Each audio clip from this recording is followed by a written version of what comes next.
Assalamualaikum warahmatullahi wabarakatuh. Selamat pagi dan salam sejahtera untuk kita semua. Baik, pada pagi ini kita akan belajar tentang anatomi fisiologi sistem pengendaraan. Saya ditugaskan untuk memberi materi ini untuk pembelajaran kita hari ini. Sebelum kita masuki pembelajarannya, saya sampaikan dulu. Ada beberapa hal yang harus sampaikan. Yang pertama itu metode kita hari ini metode belajar daring, di mana saya akan memberikan materi secara daring kepada mahasiswa, pada kalian semua. Tujuan pembelajaran kita hari ini adalah di mana mahasiswa nanti akan dapat mengerti dan memahami tentang sistem pengendaraan. Baik, langsung saja kita kepada materi kita hari ini, sistem pengendaraan. Pengendaraan adalah organ-organ akhir yang dikhususkan untuk menerima jenis rangsangan tertentu. Beberapa kesan timbul dari luar yang mencakup penglihatan, pendengaran, pengecapan, dan penghidu atau penciuman.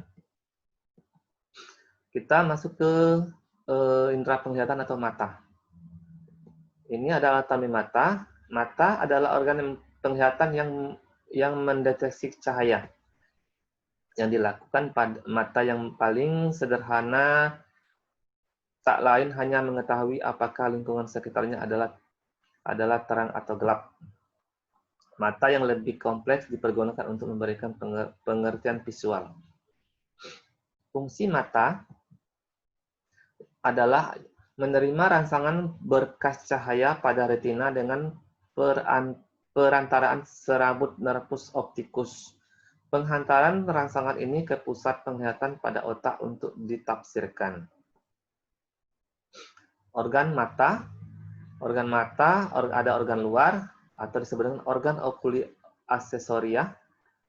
Itu ada bulu mata, rongga mata, alis mata, kelopak mata, kelenjar air mata, otot mata, yang terakhir selaput bening mata atau konjungtiva. Organ dalam itu dari kornea, sklera, iris dan pupil, lensa, retina, koroid, saraf optikus. Nah, ini adalah gambarnya ya. Gambarnya tadi. Ini kita bisa lihat di sini. Yang paling penting di sini adalah sebagai retina. Retina di bagian di belakang ya. Terus kornea juga, kornea itu di depan. Nah, ini di depan bagian korneanya. Ini juga pupil, iris, ini sklera di bagian bawah.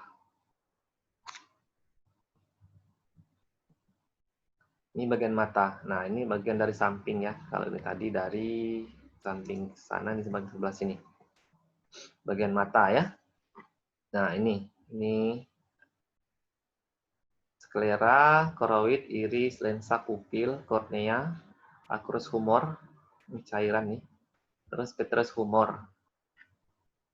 Ini ada retina, di sini ada titik cahaya, titik untuk menerima cahaya itu bagian retina. Ini ada fovea, bintik kuning, bintik buta, dan saraf optik. Nah, di sini itu pusat sarafnya. Lapisan mata dari luar ke dalam. Tunika fibrosa terdiri dari sklera di bagian belakang dan kornea di bagian depan. Tunika vascular berpigmen di bagian belakang terdapat koroid dan di bagian depan terdapat badan siliaris dan iris dan tunika nervosa retina. Lapisan mata. Nah, ini seperti tadi ada gambarnya, sama ya seperti yang tadi. Nah, ini kornea, ini iris ya. Nah, ini pupil yang ini. Pupil yang hitam ini pupil nih, yang pinggir nih. Pinggir nih pupil. Nah, ini lensanya, yang hitam ini lensa dalamnya nih. Karena ini lensa di bagian dalam ya. Lensanya. Nah, ini retinanya. Posisi iris mata terlindung di belakang kornea dan di depan lensa. Iris mata adalah lingkaran berwarna yang terletak di sekeliling biji mata. Retina adalah garis mata pada bagian belakang di mana penglihatan diproses. Iris mata bukan retina ya. Ini juga sama gambarnya. Organ okuli aksesoria itu capum orbita merupakan rongga mata yang berbentuk seperti kerucut. Tadi alis mata, 2. Potong kulit tebal yang melengkung ditumbuhi oleh bulu. Berfungsi sebagai pelindung mata dan kecantikan. Jadi alis juga sebagai kecantikan. Palpebra atau kelopak mata terdiri dari kelopak mata atas dan bawah. Berfungsi melindungi mata apabila ada gangguan pada mata, menutup dan membuka mata. Itu kelopak mata berfungsinya ya. Kelopak mata atas terdiri dari musculus levator palpebra superior. Bagian kelopak yang berlipat atau tartus pada kedua tartus terdapat kelenjar tarsalia, sebasia, dan keringat. Aparatus lacrimalis atau air mata dihasilkan oleh kelenjar lacrimalis superior dan inferior. Proses melalui ductus exteriorus lacrimalis. Organ luar mata itu rongga mata, ada orbita berbentuk suatu rongga yang secara skematis digambarkan sebagai piramida yang berkonvergensi ke arah belakang. Puncaknya adalah foramen opticum, dasarnya menghadap ke depan luar dan terbuka disebut adductus orbita. Sedangkan dinding-dindingnya meliputi dinding medial, dinding lateral, dinding atas, dinding bawah. Orbita terletak di kanan dan kiri basis pangkal hidung. Nasal ya, hidung. Bulu mata atau cilia. Bulu mata atau lebih tepatnya rambut mata adalah bagian dari kelopak mata yang berupa helaian rambut-rambut. Rambut-rambut ini berfungsi untuk melindungi supaya debu, keringat, atau air yang menetes dari dahi tidak masuk ke mata. Rambut mata merupakan rambut yang sangat lembut. Alis mata pada bagian yang sedikit menonjol, sedikit atas kedua belah kelopak mata, dan mempunyai sedikit rambut halus. Itu alis ya, alis mata. Alis mata berfungsi sebagai melindung mata yang peka dari tetesan keringat yang jatuh dari bagian dahi air. Misalnya ada hujan atau keringat ya, atau sinar matahari yang berlebihan, itu fungsinya dari alis mata. Kelopak mata atau palpebra. Kelopak mata adalah lipatan kulit yang lunak yang menutupi dan dilindungi mata. Ini sama seperti tadi ya, kelopak mata. Ini sama kelenjar air mata tadi, terletak pada sebelah atas dan lateral dari bola mata.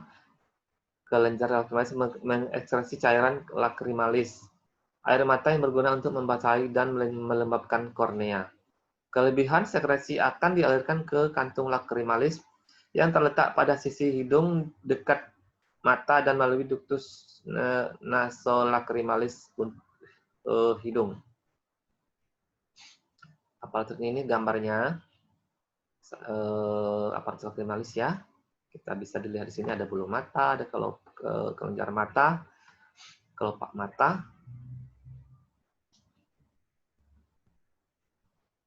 Nah, ini sama teman-teman konjungtiva namanya. Ada dua bagian, itu konjungtiva palpebra dan konjungtiva bulbular. Konjungtiva itu adalah suatu membran tipis yang melapisi kelopak mata. Konjungtiva palpebra melipat ke dalam dan menyatu dengan konjungtiva bulbar berbentuk kantung yang disebut sakus konjungtiva. Nah, ini dia konjungtiva tadi ya. Ini konjungtiva bulbar namanya. Nah, ini konjungtiva interior. Ini konjungtiva, palpebral inferior ya.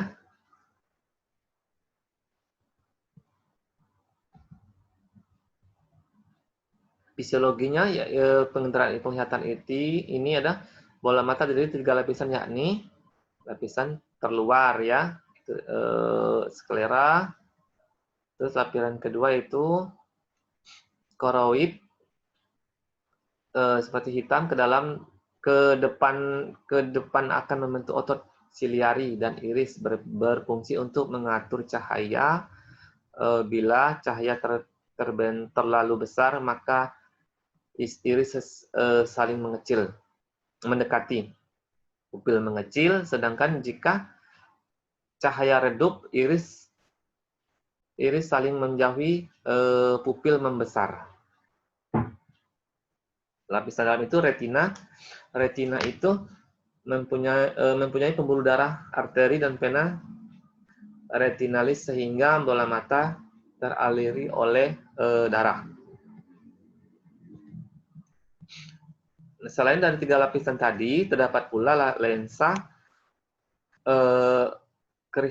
kristalin, aqueous humor, vitreous humor, atau yang lebih kental. Vitreous humor itu kan cairan yang lebih kental ya. Ini media penglihatan kornea, aqueous humor, lensa kristalina, vitreous humor. Kerusakan atau gangguan dari salah satu di atas kita tidak dapat melihat ya. Ini terdapat pula bintik kuning atau papilla nasalis, makula lutea, potea centralis, potea medialis, atau tempat penerima benda yang dilihat oleh mata, karena di tempat ini terdapat sel kerucut atau dalam popea tadi ya, dan sel batang tersebar di retina. Sel batang tersebar di retina, sebagian organ yang peka terhadap cahaya. Selain bintik kuning, terdapat pula bintik buta ya. Pada retina terkenal teori duplisitas atau dinamakan skotop, mekanisme pengaturan penglihatan senja dan malam hari, serta fotomekanisme yang mengatur penglihatan siang hari dan warna ya. Ini masih juga penginderaan. Di sini juga ada, selain saraf optikus 2, ada saraf kranial yang membantu dalam pengoperasian dan pergerakan bola mata, yaitu saraf okulomotor 3, trochlearis, abdusen, trigeminal. Selain itu, selain mempersarapi daerah mata sampai ke kepala, juga mempersarapi daerah rahang atas dan rahang bawah. Nah ini ya, kita harus fokus ke sini. Cahaya masuk ke mata dan dibelokkan ya, atau refraksi ketika melalui kornea dan struktur lain dari mata.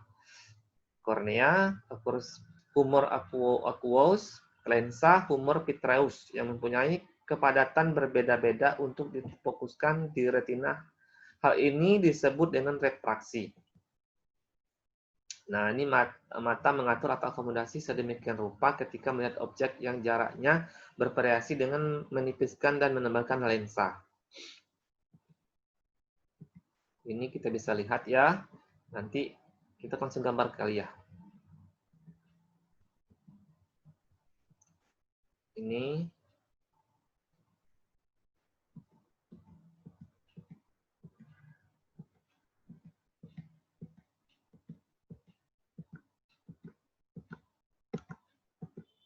Nah, ini pengaturan cahaya ya.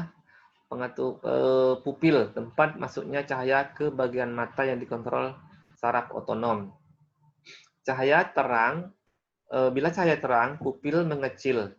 Apabila otot sirkuler atau reseptor berkontraksi dan membentuk cincin yang lebih kecil atau simpatis. Bila cahaya gelap, otot radialis memendek, menyebabkan ukuran pupil meningkat atau parasimpatis. Nah, ini kita bisa lihat gambar. Ini kalau ada gangguan ya.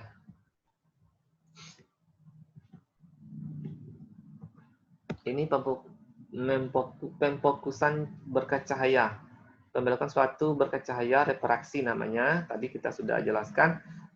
Ketika suatu berkat cahaya mengenai permukaan lengkung dengan densitas lebih besar, arah refraksi tergantung pada sudut kelengkungannya.